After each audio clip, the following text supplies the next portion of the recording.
Maligayang pagdating sa taong 2026, isang bagong simula na puno ng pag-asa, katiyakan, at mas matibay na suporta para sa mga nakatatandang Pilipino. Ang bagong taon na ito ay hindi lamang pagdiriwang. Ito ay simbolo ng pag-unlad at konkretong aksyon para mapabuti ang kalagayan ng mga senior citizens sa buong bansa. Sa patuloy na pagtaas ng presyo ng mga pangunahing bilihin at gastusin sa pang-araw-araw na buhay, ang pensyon ay nananatiling mahalagang sandigan ng milyon-milyong matatanda.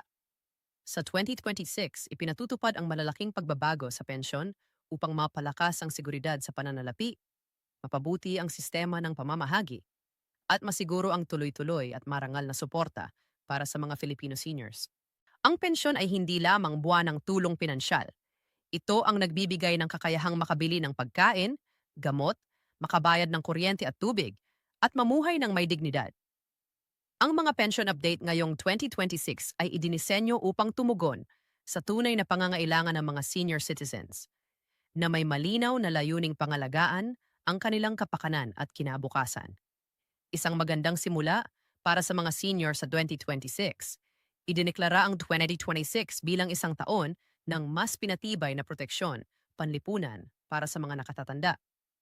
Pinalakas ang pondo para sa mga programang pang-senior, pinahusay ang koordinasyon ng mga ahensya at inayos ang mga sistema upang masigurong maayos at napapanahon ang paglabas ng pensyon.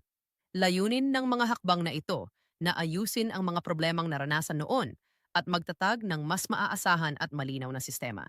Ang mga programang tumutok sa senior welfare ay pinapatakbo na ngayon sa ilalim ng mas updated na patakaran na inuuna ang bilis, pagiging bukas, at patas na serbisyo.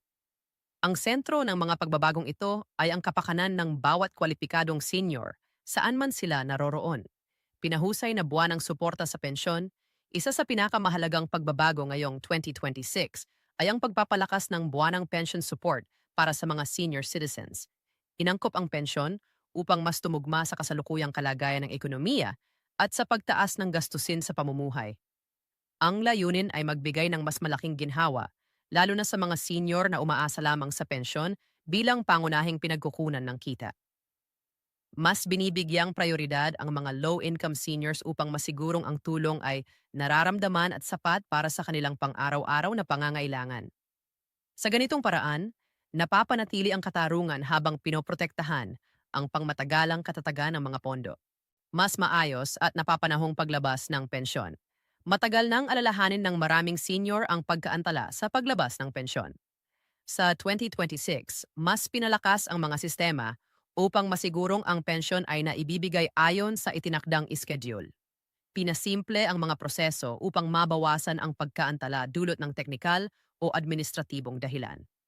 Pinalawak ang paggamit ng mas episyenteng paraan ng pag-release ng pensyon habang nananatili ang mga alternatibong option para sa mga senior na mas komportable sa tradisyonal na paraan. Ang mga pagbabagong ito ay nagbibigay ng kapanatagan at katiyakan sa bawat buwan. Pinalawak na suporta para sa mga mahihirap na senior isa sa mga pinakamalaking hakbang ngayong 2026 ay ang pagpapalawak ng suporta para sa mga mahihirap at vulnerableng senior citizens. Ang mga nakatatandang walang regular na kita at umaasa sa tulong ng pamahalaan ay mas binibigyang pansin at pinoprotektahan. Mas pinatatag ang pondo para sa social pension upang masiguro ang tuloy-tuloy na buwanang tulong sa buong taon. Pinahusay din ang paraan ng pamamahagi upang maabot ang mga senior sa malalayong lugar at komunidad na dati ay nahihirapang makatanggap ng benepisyo. Proteksyon laban sa pagtaas ng gastusin. Patuloy na nararamdaman ng mga senior ang epekto ng inflation, lalo na sa pagkain, gamot, kuryente at transportasyon. Dahil dito, inangkop ang pension updates ngayong 2026 sa galaw ng cost of living upang maprotektahan ang kakayahan ng mga senior na tustusan ang kanilang pangangailangan. Kasabay ng pensyon, mas pinaigting ang koordinasyon sa mga lokal na programa na nagbibigay ng diskwento at subsidya. Pinagsamang layunin ng mga hakbang na ito na mapanatili ang tunay na halaga ng pensyon sa araw-araw na pamumuhay. Mas maayos na ugnayan ng pensyon at serbisyong pangkalusugan ay malaking bahagi ng gastusin ng mga senior ay napupunta sa kalusugan. Sa 2026, mas pinabuti ang ugnayan ng pension support at mga serbisyong pangkalusugan upang masiguro na ang matatanda ay nakakakuha ng tamang gamutan nang hindi nababawasan ang kanilang buwanang kita. Mas pinasimple ang mga proseso at pinabilis ang access sa benepisyo upang mabawasan ang stress at abala para sa mga senyor. Ang ganitong uri ng koordinasyon ay mahalaga sa pangmatagalang kalusugan at kaginhawaan ng matatanda. Serbisyong mas madaling lapitan para sa mga senior bagamat mahalaga ang teknolohiya sa pamamahala ng pensyon. Inuuna ng 2026 ang serbisyong madaling lapitan ng mga senior. Pinalawak ang mga assistance desk, mobile service units, at community outreach upang tulungan ang mga matatanda sa kanilang mga pangangailangan. Ang mga impormasyon ay mas malinaw at madaling intindihin upang maiwasan ang kalituhan.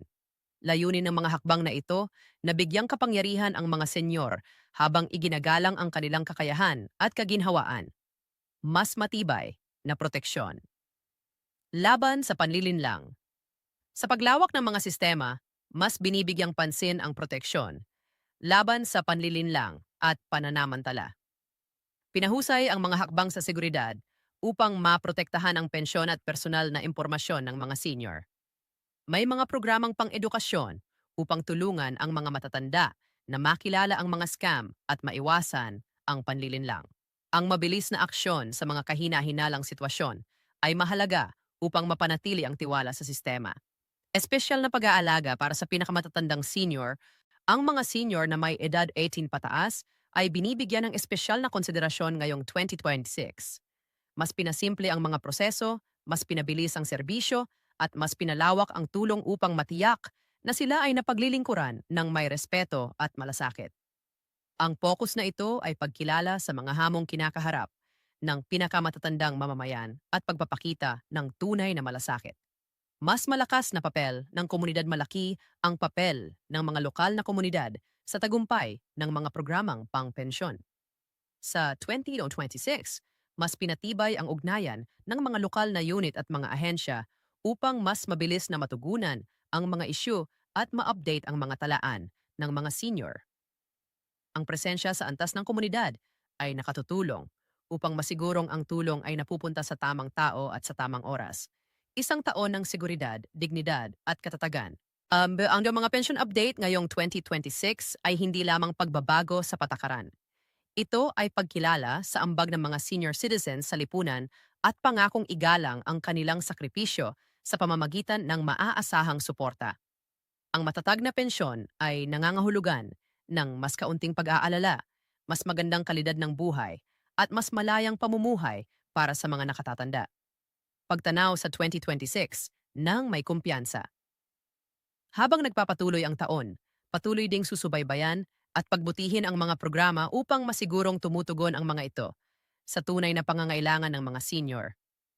Ang patuloy na pagsusuri ay mahalaga upang mapanatili ang bisa at katatagan ng suporta. Pangwakas na mensahe. Ang Happy New Year 2026 ay nagdadala ng bagong pag-asa at mas matibay na kinabukasan para sa mga Filipino seniors. Sa mas pinahusay na pensyon, mas maaasahang sistema at mas malawak na suporta.